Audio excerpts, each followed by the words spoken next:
Welcome to Spirit Baby Radio. You are about to join a frequency that will open your mind, expand your heart, and activate your spirit. Thank you for joining Kelly Meehan, Spirit Baby Medium and Master Energy Therapist. Kelly believes in the power of the Spirit Baby. She speaks with babies in spirit before life, in the womb, and after life. She supports, teaches, and guides others to tune into the intuitive and mystical parts of life for greater wisdom. Join her in meeting your soul baby and build your connection and relationship with deep love and trust. Welcome to Spirit Baby Radio with your host, Spirit Baby Medium, Kelly. Welcome to episode 75, December 6, 2019. Babies are intelligent. What spirit and science share about preconception, from the womb, and the life of baby after birth? Did you know you are not alone when it comes to spirit baby communication experiences? What pre-birth memories do children share about life before Earth? How can spirit baby communication support you? I'm really excited. I have a special guest, Elizabeth Carmen, and she's hiding back there somewhere. We'll talk to her in a moment. I've known Elizabeth on and off. We've kind of connected throughout the years. She was in my Spirit Baby Summit in 2017, and then I've had the pleasure of meeting in person. Actually, before that was at a book signing, and I have all her books, of course, her and Neil's books. It's a must-have, really, for your collection if you are a Spirit Baby aficionado, or even just a spirit baby. You don't have to be in conception. You don't just have to be in pregnancy or dealing with birth loss. I feel like for all people, we were all, as I always say, we were once spirit babies and now having these embodied experiences. And so my special guest here, Elizabeth Carmen, is a leading author, researcher, along with her husband, Dr. Neil Carmen, of 3 books on the extent of consciousness before birth and the incarnation process from spirit to human realms. The 3 books that they created together is Cosmic Cradle, Souls Waiting in the Wings for Birth, Cosmic Cradle, Spiritual Dimensions of Life Before Birth, Babies Are Cosmic Signs of Their Secret Intelligence, which is the most recent book, which we will be talking about. Elizabeth's background includes a BA in psychology, an MA in interdisciplinary studies, and an honorary doctorate for her 10 years of pre-birth research for her first book, Cosmic Cradle. In the 1970s, she worked with minority families in Chicago and did social service work in adoption and foster care. Elizabeth later spent years teaching inner development courses and meditation. In 1989, Elizabeth began exploring life before birth and interviewed mothers reporting pre-birth communications with their children, as well as spontaneous memories of their own journey to birth retained since childhood. Elizabeth recently completed her certification as a prenatal and perinatal psychology educator. Thank you, Elizabeth, for being here. Absolutely, Kelly. Thank you very much. It's my pleasure to be here today. And so, this book, Babies Are Cosmic Signs of Their Secret Intelligence. I know we've been going back and forth, I was just sharing with Elizabeth that I feel like each chapter is its own book. It's good. It gets you thinking. It gets you really feeling into these stories, but also, experiences by doctors and researchers. And I feel like when I dive in, I keep going back, right? I have my highlighter, right? I'm like, oh, look at this story. I love this story. But I want you to share maybe a little piece. What's the inspiration? I know you've been in this study and this. How did this come to birth? I feel we're being guided and inspired by the spirit babies. The spirit babies want these messages to be told to the world. We don't, we did not expect that we would write a 3rd book after our 2nd one came out in 2013. But what happened because of our online presence, our presence, internet presence, Facebook, mothers started telling us stories, what they were hearing from their little toddlers as soon as they could start to speak. And we hadn't focused on the children before that. Before that, we were focusing on adults who had memories of birth in the womb, conception and preconception from childhood, not through any regression, but just natural memories that they retain throughout their their life. And now we were starting to hear, we had covered some children. We had a couple chapters. I shouldn't say it was nothing.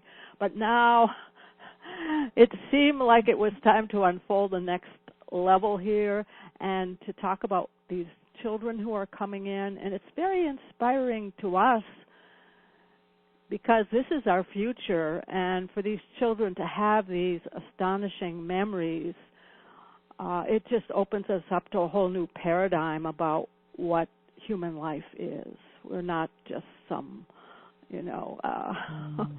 blob of protoplasm in the womb, or, we didn't exist. We existed before we were conceived. This is the message that we're getting. We are spiritual beings having a human experience.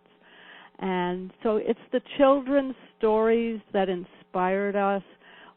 Whenever I hear these stories, I say, oh, I got to tell people about this. This is really cool. So I just get passionate about it because I just find it fascinating. Yeah, I agree. What you're saying is that it's interesting because it's not like, I couldn't really fantasize or imagine this is what I would be doing in my life. But I'm like, okay. It's like, it's just kind of, I know there's such contradicting, like, insights. People like, is it a calling? Is it a gift? Is it a training? I feel like it's probably a combination of all those, but I definitely feel like you, as you feel when you wrote this book, like it spoke to you on another really kind of level of consciousness, another plane of existence, that these beings are like, hello, we exist, get this information out here, but nobody's doing it, right? I mean, there's not that much information except for birth psychology, right? Yeah, well, let me also add about the inspiration. All of this goes back to 1989 when I first started interviewing mothers who were giving birth, finding out about the spiritual experiences they were having during birth. Then they started to unveil all this other stuff. Oh, what happened when I was pregnant and conception? And then they started saying, well, I remember my own birth. I remember being in the womb. I thought, oh, my goodness. So when I started to do this research, Neil and I were not married, and when I shared some of my interviews with him, he had a very cosmic experience. We were on the telephone, and he said, Elizabeth, this is more than a magazine article.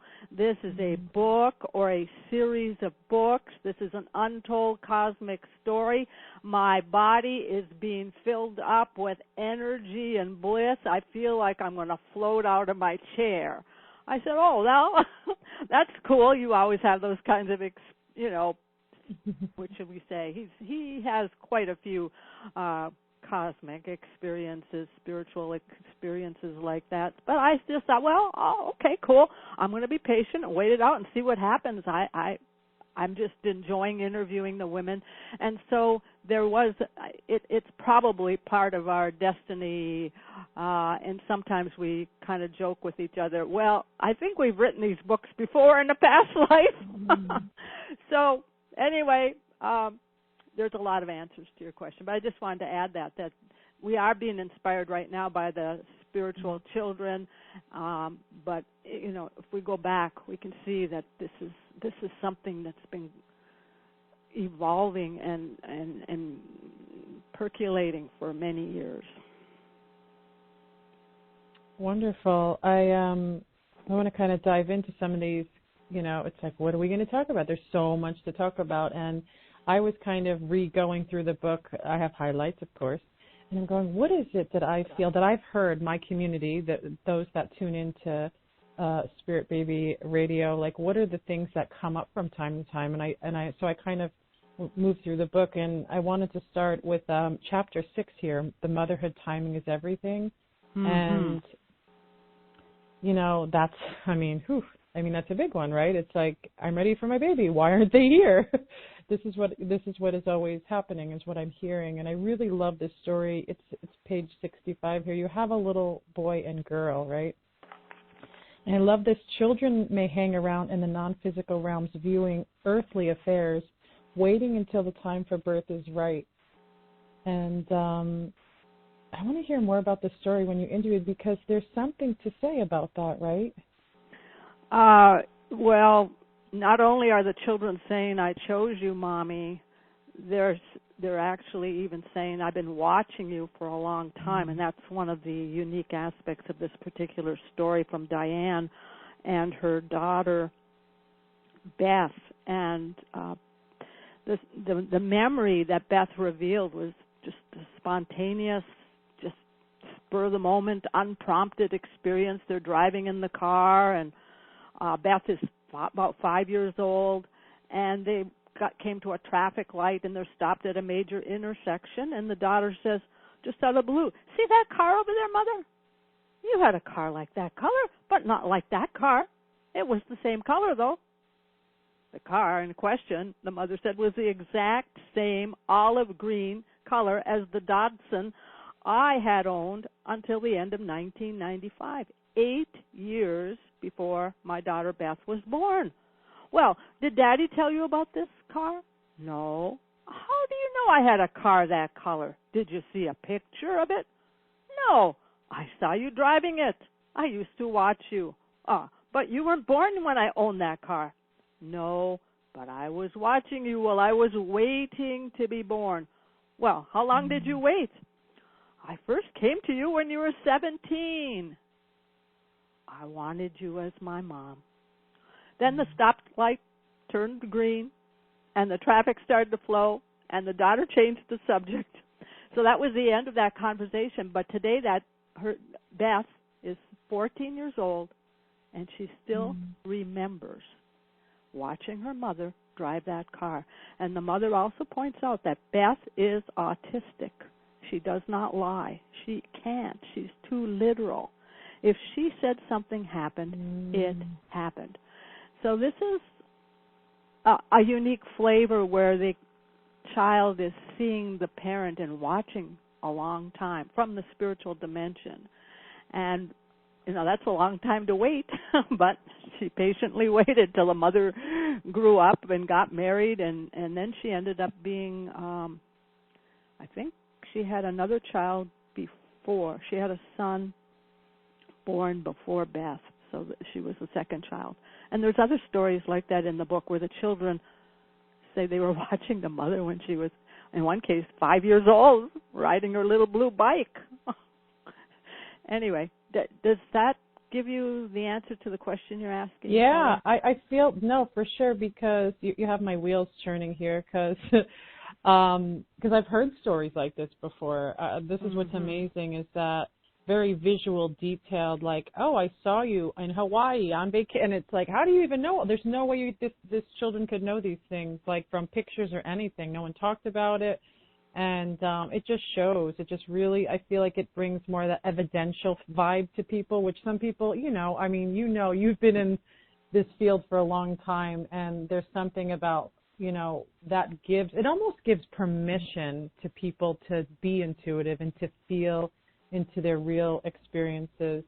But I wanted, this brought up something. I wanted to jump ahead and kind of go back. But in chapter 10, I love this quote, and it was just captured so well, because it's something I've been saying for a long time.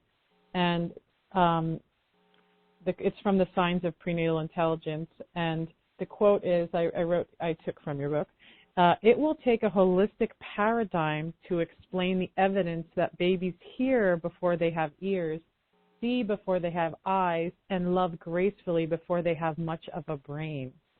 That, to me, is like the most powerful quote. And the reason why I say that is because, yes, birth psychology, and we'll have you talk about, you said you went to the conference and want to share a story. Amazing field. It's, I'm not more current with it. I was years ago. But I'm sure the information is even more just expansive and mind, changing.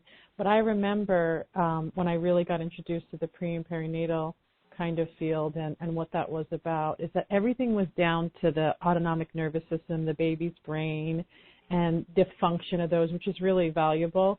But then I would question going, yeah, but the soul sees, like it sees as, with different ears, with different eyes. And where is that piece that is not like being recognized, or it's not maybe quantitative, or it's not, you can't put it in a box? But that's the piece to me that I've been speaking about for many years, and I love that. I was like, I found it in a quote finally. Yeah, thank you for pointing out that quote. There's so much in the book, and that's a good one for me to emphasize. I'd also like to just quote Dr. William Emerson, who's an expert on resolution of birth and prenatal trauma. And when he talks about unborn babies, he said they're very conscious and aware. They are more conscious and aware than we will be as children and adults. They come from spirit, and spirit is cognition, knowingness, and beingness. And so this is the paradigm we need to move to open ourselves up beyond the more materialistic model that is so dominant not only in our country but around the world. And one of the researchers that we present in our book is Dr. Robbie Davis Floyd, and she's a medical cultural anthropologist who talks about these paradigms in childbirth and obstetrics and midwifery. And she basically boils it down to 3 paradigms.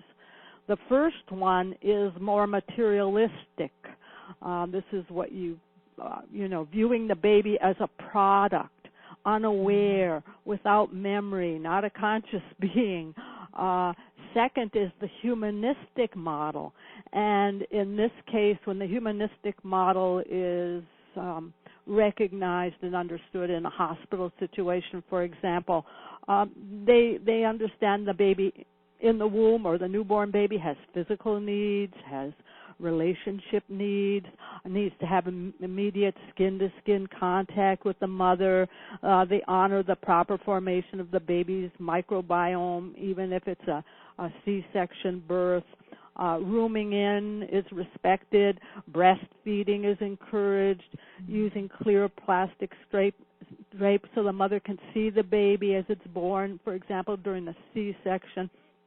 And passing the baby to her immediately under or over those drapes. So that model recognizes more of the baby than the first model, which just says, unaware.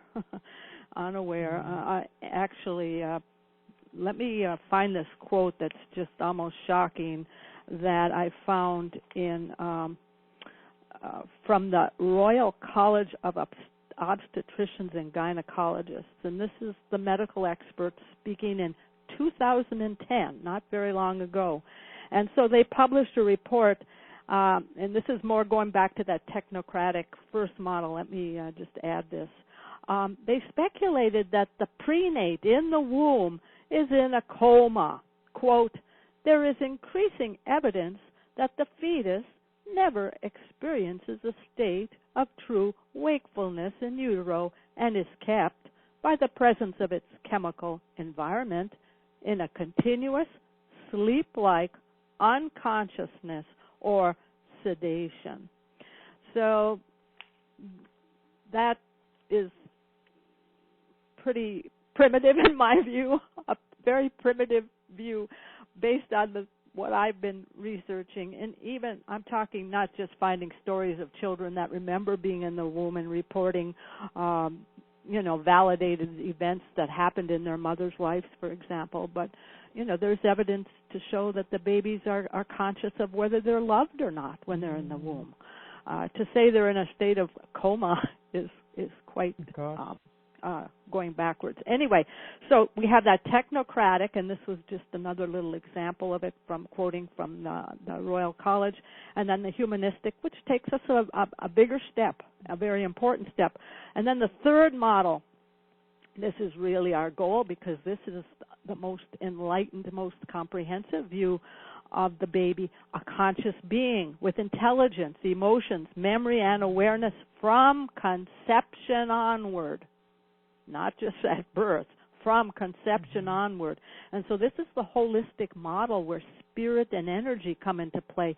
And you can think about doing things like talking to the baby in utero, or even talking to the baby before conception. I mean, you can communicate telepathically with, as you know, Kelly, in your work.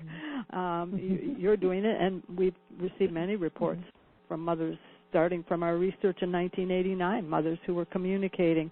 Or calling in the spirit of the baby. For example, if the baby doesn't breathe right away, what happens? And there's midwives who encourage the parents to request that the baby breathe. It's called calling in the spirit.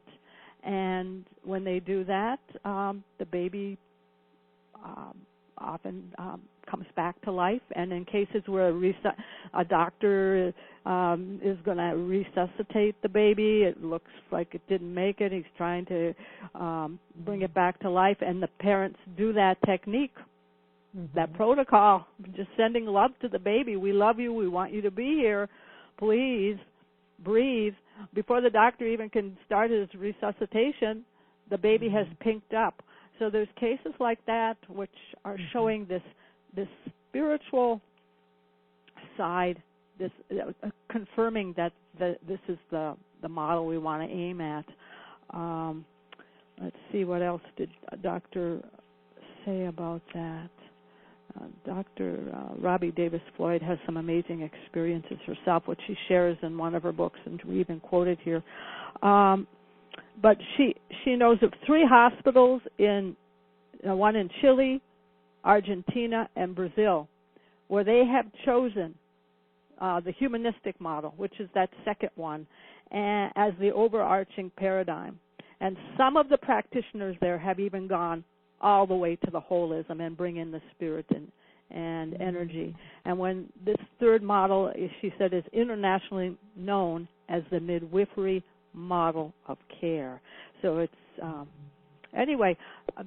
Does that kind of help you understand that quote, that beautiful quote you were talking about? Like, where are we headed? Where do we need to go? I got to go back and get that information, because I loved what you just said. I really resonated with those 3. Well, I mean, with those 3 pieces. I'm like, I was like, whoa, okay, yeah, that makes sense. Like just that order, and there is that missing piece, right? It's the the missing link in modern medicine. The consciousness of the baby is definitely not validated. As I just said, in 2010, the Royal College of Obstetricians and Gynecologists were saying the baby in the womb is in a coma. We don't see any signs of consciousness. It's interesting. I feel like there's this fight sometimes, and now that I'm studying death, I'm like, life and death, birth and death, just even the industry of birth and death. It's like, it's interesting. It's like coming into this world, it's got to be this, I don't know, fearful, political. It's like you have to fight to like birth your own way, but it's hard because your subconscious is very much affected by your culture over year after year, and you have your own stuff. But then death is the same way. I'm seeing in the death industry, the death trade, is that you're still fighting and kicking and trying to get that conscious connection in death, conscious connection in birth, and it's like, it's very overwhelming to kind of see where there's a lot of vested interest in keeping things the way they are. People are making money in all of these interventions they do, for example, in the hospital, birth, and the funeral business is thriving. Yeah, exactly. Dr. Verney has said that unless doctors learned about the conscious baby when they were going to their medical school, they don't believe it. And he also mentioned when his book came out, The Secret Life of the Unborn Child, back in 1981, the way doctors found out about the book is that their wives read the book and told them about it and opened them up to some degree about that. But still, we've got a little way to go yet before we're all functioning at that third paradigm that Dr. Robbie has laid out so beautifully. Yeah, and I've always said, it's kind of a thing I've said throughout the years, I go, wouldn't it be great? You go to the doctor, you go to the midwife. Midwives are more open-minded about it. And they check they check your blood, they check your urine, and then they say, well, let's check into it the baby. Like, what's your communication with baby? How is that feeling? I was like, I mean, that would be incredible.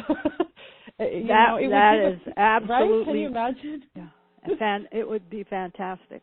That's our goal, because prenatal bonding. Dr. Gerald Gerhard Schroth from Germany. He actually was in the Denver Congress a few weeks ago when I was there. He came from Germany, and I don't remember what chapter he's in our book, 8 or 12, but you can look it up. He teaches a beautiful prenatal bonding process, and he's a psychiatrist and kind of has that flavor of psychiatry there. The woman lies on the couch, and then she gets into connection with the baby, and as a result, as you know, when mothers start connecting with babies before birth, you know, it makes their relationship with the baby stronger and more intimate and more connected afterward. So we don't wait until birth to start connecting to our baby. That we could say that's, you know, early. Some people say, well, that's early parenting right there, right at the beginning. No, parenting can begin in the womb, very early parenting, and very, very early parenting can begin even before conception. So we can start forming a connection to our children and sending them love, and, you know, when mothers are open to it and sensitive to it, they receive all kinds of messages. Anyway, I've got countless stories. No, I mean, that's what I'm saying. Like, this is like, there's like all these chapters are just other books waiting to sprout out in the world. But you get people thinking, get the conversation going and reflecting. And you're making me think now with my last birth of Forrest about 3 years ago, a little over 3 years now, and it was a home birth. And I have a little bit of video. I was like, I want to see it. I was like, I want to see this baby coming out. Like, I need to see this. Right. Because I'm in it, so I'm in a different perspective. And, I mean, I do have a little bit of a blog, but I don't even think it's available. But I have a little story about this experience because it was really profound for me. And because I was in a very undisturbed place. I was in my home. It was by a few people that loved me. There was no pressure to be or do anything. I actually, towards the end of birth, I didn't feel, I literally did not feel pain at one point. I felt pleasure and kind of euphoric. And I was like, I was a little surprised. And then the pushing came, and that was another story. But when he was coming, so this clip of this video, I showed him probably many months ago, maybe 8 months ago, and he looked scared. And my Forrest is very different than my first one. He's very alert, very aware. There's something very different about him. And when he saw the video, he got upset. And I sensed that he was upset because he saw me moaning a little bit, working him out. But then your book inspired me. I sat on the couch yesterday with him, and I said, you remember that video when you were being born out of mommy's vagina? And he's like, yeah. And I said, what did you feel about that? And he was like, he looked worried. He gets worried face, you know. And I said, did it not feel okay? Did something in your body hurt? And he said, yes. And he's like, and then he would say no about other parts. So I'm like, I said, what part hurt? And he pointed to his chest. And I was like really surprised, to be honest. Your book literally pushed this curiosity. And they said, oh, your chest. And then I had to sit for a minute because I'm telepath and clairvoyant. So I'm going, maybe I'm tuning in. And then all of a sudden I get this thought. When he was born, he was choking on a lot of fluid. You could hear him gurgling it out. I felt like what he was telling me when he came into the watery, because my water broke right before he came out. That's how I birthed both my children. They're in water literally till seconds till they meet this atmosphere. And when he came out, I feel like he was crying because that's what babies do. But I feel like he was crying because now he was in this cold environment and the water is coming out of his lungs because now he's being asked to breathe air instead of water, right? That's circulating through. But I'm still not letting him hear a lot, and I want to hear because he's very verbal. So I'm curious to see what ways I could provoke him without giving him too much of a lead, right? To see what is his experience. And but I was kind of surprised. I was like, oh, because I'm thinking, oh, I have a home birth and everything's good and happy, but he has his own experience, you know. I mean, it was a really beautiful birth experience, and it was the most, uninterventioned experience. Like, there was no tampering, no pulling, nothing like that. And his dad was able to catch him through the assistance of the midwives. And so his first touch was his father, which I thought was really beautiful, and right to me with that beautiful umbilical cord. By the way, the umbilical cord is so gorgeous. I didn't realize how gorgeous it was, connecting him to, it literally looks like this opalescent ring of light. Like it was just like, whoa, what is this? And it was connecting inside me as I'm holding him. I'm like, what is this? Like, it's so like surreal. But it was like, this is birth. But we don't get that. We don't, we see these scary movies. We hear all these horrible stories. The media is programmed to put fear into people, and that's why I think a lot of mothers just listen to what the doctor says. I mean, they've been programmed to think it's just a horrific thing. Where are the good experiences? We don't see those being advertised. Promoted. Anyway, it sounds like there's a little bit of lingering birth trauma in your son. Right. And, since you're such an intuitive mother and all that, maybe you could do some, we talk about sleep talk in the book. It's a technique that a pediatrician in Philippines developed. And I also came up with what I call the mother thought channel, mother love thought channel, where a mother can, when her child is sleeping, rest her hands on the child's heart and just send messages of love and reassurance. Thank you for choosing me to be your mother. Thank you for joining our family. I love you. Forgive me for anything I've unconsciously or consciously done to hurt you. I'm sorry. Thank you for being here to help me grow. Just some positive statements that could be said. But now in this case, when you're dealing with some potential trauma that could still be lingering there, I'm thinking that Dr. Diaz's technique, you can think about this, but her sleep, she calls it sleep talk, where the mother actually communicates, it's basically soul to soul with the sleeping child once the child is asleep. And let me just give you an example. She mentioned a mother who had 4 children, and they thought that was it, but being good Catholics and in the Philippines, they got pregnant again. They didn't use birth control, and when she became pregnant with the 5th child, she was just completely depressed and angry about it, and throughout the whole pregnancy, it was her continuous mood about it. When this little boy was like 4 or 5, he became quite cantankerous and just having difficulty in relationships with his siblings and not very close to the mother and problems in school. So she went to Dr. Diaz, who's a pediatrician, and the doctor recommended that she do sleep talk because and let me just say this, the mother, once the baby was born, loved the son and, adores her son and is happy he's here. So she had a complete turnaround and fell in love with her child. So anyway, the doctor recommended that she talk to the boy just heart to heart as you would talk to an adult. It was such a surprise that we got pregnant again. We already had 4 children, and we weren't expecting this, and I was feeling overwhelmed by it and not feeling happy about it, but it had nothing to do with you personally.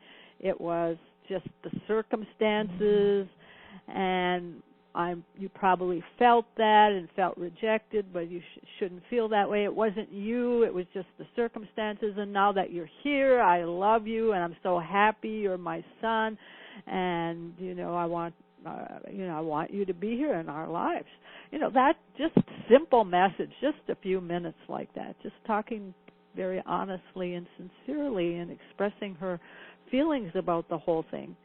And within 2 weeks of doing this, the little boy completely transformed, and he snuggled up with his mother, which maybe he had done maybe once or twice or whatever, but now he was much more affectionate with his mother. He was getting along with his brothers and sisters. He was doing better in school. The neighbors were commenting on, boy, his behavior has changed. So just a simple process like that. So what I'm thinking is maybe you could say, Oh, you can figure it out, Kelly. You're so intuitive. But when you talk to your son, if you want to try this, just explain. Oh, you were in the water, and then you went from breathing that way, and now you had to go to the air, and this is really hard. And you did good, and everything worked okay, but it was a shock. But now everything's okay. So just figure out. You can figure it out yourself. I know you can. But that might be something, and you could see if maybe there's any change in him after that, or if you ever bring up the subject again, or if there's any other behavioral shift that you see happen with him that could be connected to that. I will. I know that was really helpful. I know I do that with other parents and things, but I think I was really surprised, again, because I feel like people, those that are tuning in, maybe you've had a home birth, but it doesn't mean that, the soul of the child is okay with it, or that something is a little off, or, and so I am curious, and so I will kind of sit with that and connect with his soul self and see if that does change something, because it sounds like there's a little bit of his fear. It's the biggest shock that happens to start breathing air. It's like what the ancient scriptures of India will say. That's how the forgetfulness. That's when that clicks in, because the trauma is so much. So it could be that there's something there for him. Because I started thinking also, because he saw the video of me kind of moaning, and it actually seems kind of like a fun moan, but maybe a little distressful. But that you could explain, Mommy was doing fine. Don't worry, she was okay, and there was a little pressure there, but it was over, and it was worth it. I'm so glad you're here, and I don't know, something like that. Of course. That brings me into this other piece as we're coming close to the end, but I feel like this is really, really important, and this is like a huge thing, is Chapter 9 talks about prenatal memories of inside the womb and outside the womb. Doctors should not play God. This story, right? Yeah, that is... This story is incredible. It has so much validation and such depth to it. It's a 39-year-old mother of, I think she had 2 or 3 other children, and now she becomes pregnant unexpectedly. We could say Kate is her name. She became pregnant, and she was happy about it.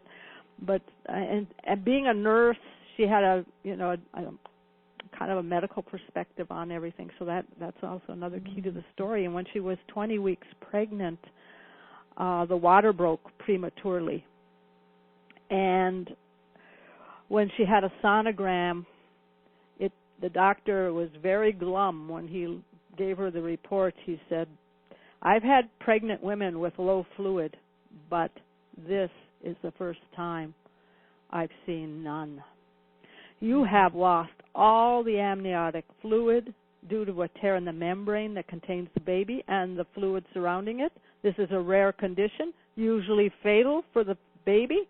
Nothing can be done. Your only option is to abort." And the doctor was afraid if she didn't miscarry, that baby was going to die in the womb. Now, the mother just had this strong intuition that this is not the way it's going to be. My baby's going to make it. She just had this strong, didn't matter what this doctor said. Most women, if they hear this, they're going to go along with the doctor. So she went to another specialist because she refused that. And she was put in the hospital. Before she saw that second specialist and got another opinion, this doctor put her in the hospital. And she was in there. And after about a couple of days of resting, she felt her son flip and go breech. And there was no padding in there, so she could definitely feel what was going on. By going breech, he plugged the tear with his buttocks, and the fluid was able to reaccumulate. And the doctor the first doctor, she just decided to go to another doctor after this happened because it looked like things were really turning in the right direction. What? The baby flipped and is plugged up the sac, and now more fluid's in there. So she went to another doctor, and she said, if I continue the pregnancy, will you take care of me? And he said, I am pro-choice. That means this is your choice. And as your doctor, I'm obligated to do what you want to do and support you in that. I've given you all the information. Now the decision is yours. So whichever way you go, I'll support you. She said, I carried an unshakable conviction that my son would be okay. The amniotic sac never completely mended itself, but after Glenn went breech, leaking diminished to the point where it was barely noticeable, and the fluid reaccumulated enough that his lungs developed normally. And then the due date came, 4 weeks before the due date, the doctor said, the baby has gotten so big, the tear has reopened. We need to do a C-section. Because she had lost all the fluid again. But he said the baby's in great shape, so let's go for it. So they prepped her for the C-section, and they actually, did a disclaimer. We don't know how well he has developed in there. He might not survive. He may die within 24 hours. We don't know what to expect.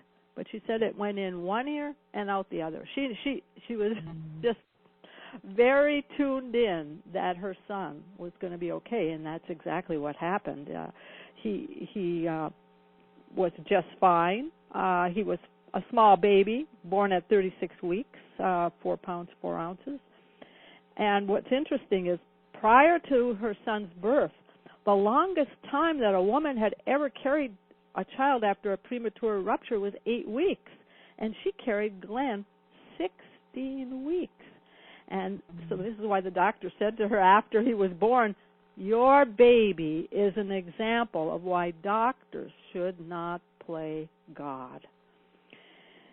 And so as a result of this pre-birth condition where he was, stretching his leg out because his buttocks was up against the tear, he couldn't bend the knee of one of his legs that had been in the footling extended position. And so he had corrective surgery when he was 8 years old. And this is another interesting part of the story because he has memories of what happened in there. They had not talked to him about it before, the parents, so this is the first time the parents were hearing his memory. He told the doctor, I remember when I was inside my mother. All of a sudden one day something happened and I couldn't move. I was being squeezed. I stuck out my leg so I wouldn't get squeezed out and die from being born too early. Now, he had no information about any of this. His parents had never discussed his birth situation. It wasn't anything they wanted to bring up. But the doctor said this is the most complete and accurate description of a premature rupture, membrane rupture, from a child in a child's words and from a child's point of view. So the parents were shocked that he had those memories. And also when he was in school, his first grade teacher would ask him, why don't you play and run at recess like the other kids? Because he had this, he didn't have the surgery till he was 8.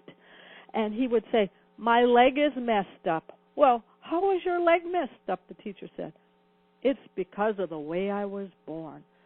So he carried this memory from the womb throughout, he's talking about it when he's a first grade student and at 8 years old when he's going into the doctor. So it's truly full of validation type story of the memories, that the baby isn't in there in a coma, not aware of anything.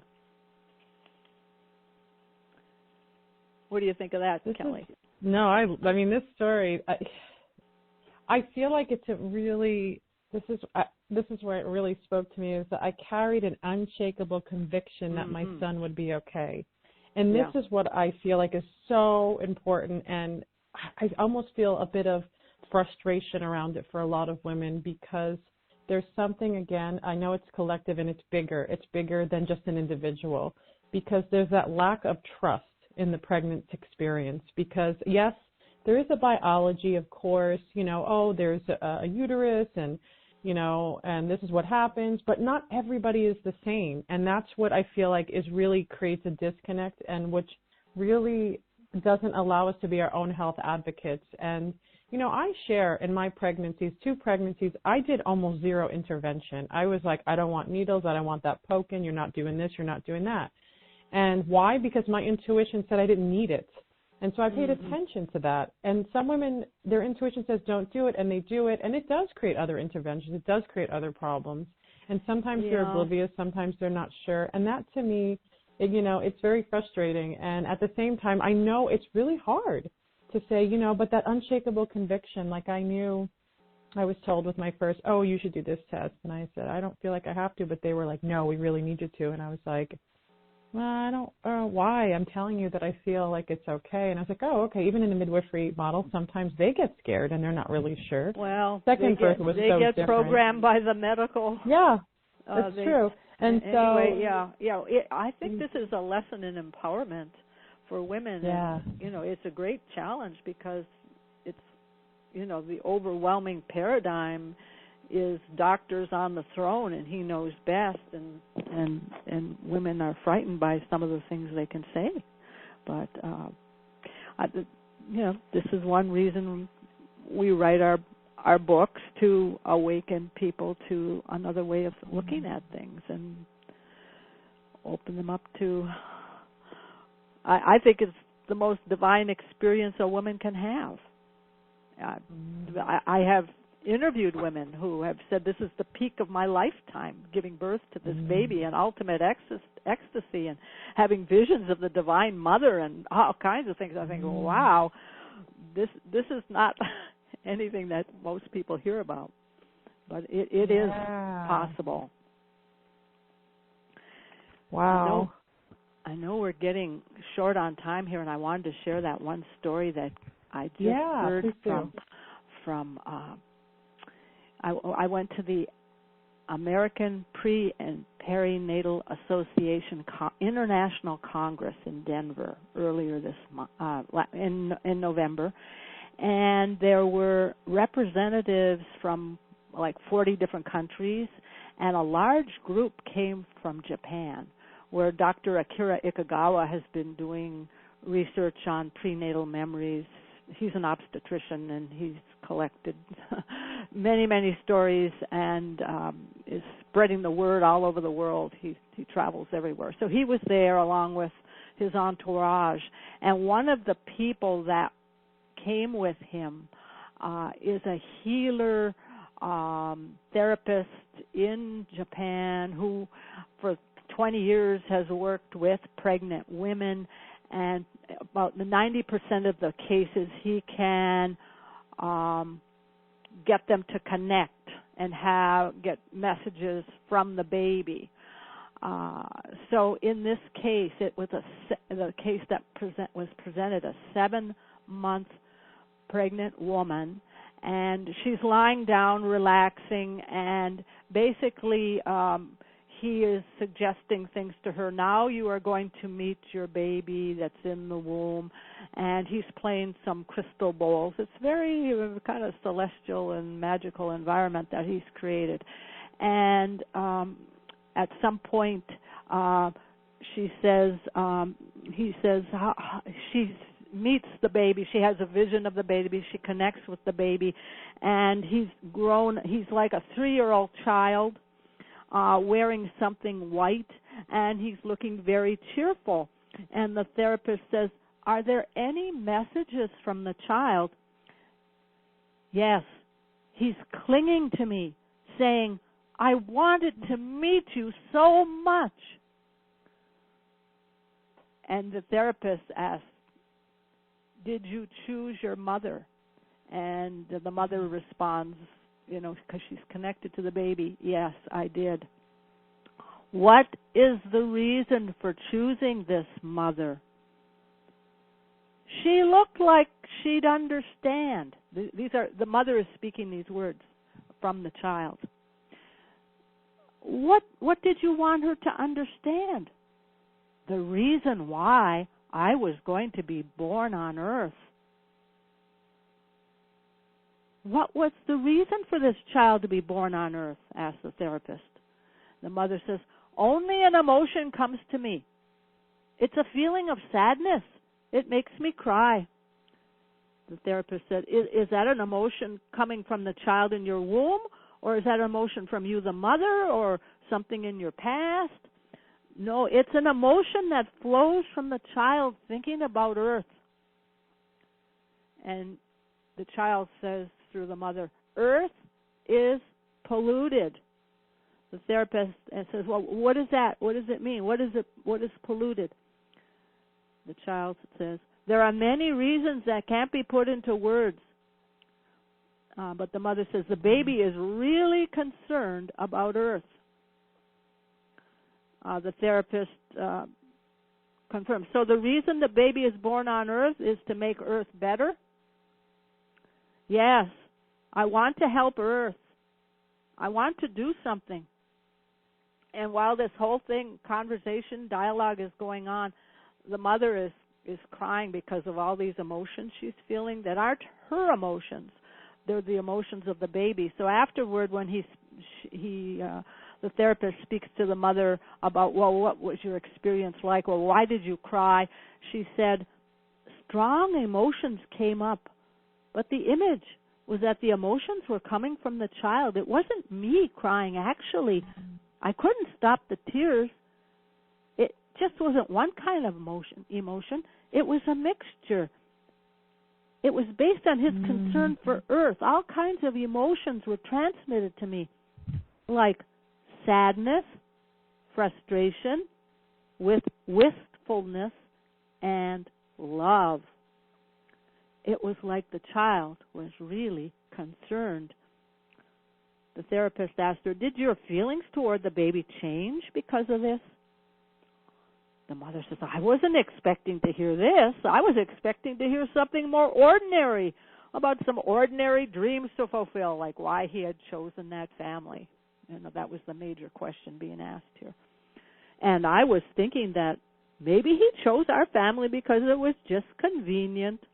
I didn't expect him to have such a big mission, to hear about him wanting to do something for earth like this. So it was really a big surprise for me. And that was the end of the session that was presented. And I see this as very highly compassionate, evolved beings descending to the earth plane, because we need help here.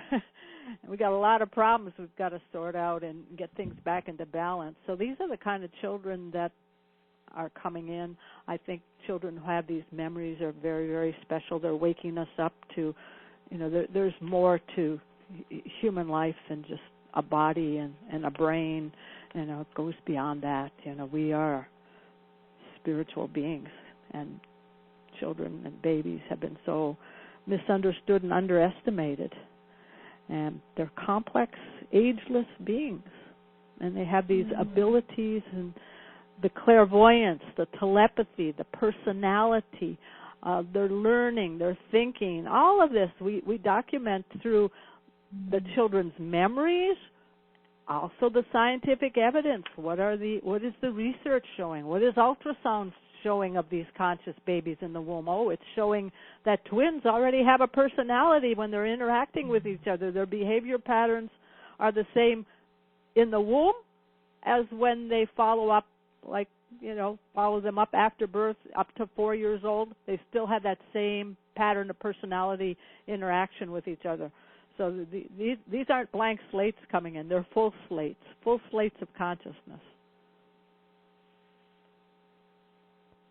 So I wanted to share that. Wonderful. Because I just found that, I don't know how you liked it, but I really like that story because it's such a complete, in-depth investigation into the reason the child was born, and understanding he knows what he's getting into.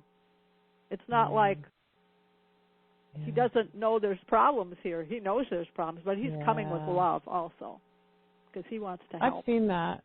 I've seen that with babies too, though, because some people will ask, like, when are they coming? What's that about? And I've heard them say that many times, that beautiful. they know that it's there's chaos and disorder, but they're still making their way through, as we know, continuously. And and I think that's beautiful. It just really proves that intelligence is there. And I'd also like you to just share where's the best place to buy your book? I know everybody has a different, how to get your book, and even just maybe a website or something, or ways that, babiesarcosmic.com is the main website. Okay. There's an order page there. It'll take you to Amazon. It'll take you to Barnes & Noble. I think Book Depository. I'm not sure all the links that are there. It's available in Kindle, Nook. It's available Smashwords. It's out in digital format as well as paperback. Book Depository ships free worldwide. It's a nice place to get the books. If you want to save a few dollars on the shipping, we have some copies here, so that I also am one of the sellers on Amazon, and I've underpriced the book on Amazon below what everybody else is charging. So Amazon charges $19.95, and we're selling it for $10 plus shipping, so people can find us as the seller, and when they have other sellers on Amazon, so you can support us that way by buying directly from us, rather than giving everything to Amazon. I mean, we get something, but well, that's why I asked, because I was just at a book signing yesterday, and I asked the author. I said, you tell me where to order the book, because I know how this book thing works, and I know Amazon. My journal I sell is not on Amazon for that reason. But we do want to support, where you're at. And so you said that the best direct link is through your website, though, right? And then we can find your book there. The website will take you to the Amazon page, or you could just go to Amazon directly, Babies Are Cosmic, whichever way you want to do it. But when you get on Amazon, you will see a little text there that says Other Sellers. It's right under the main. I see. And then you just click there, and you will see some other sellers.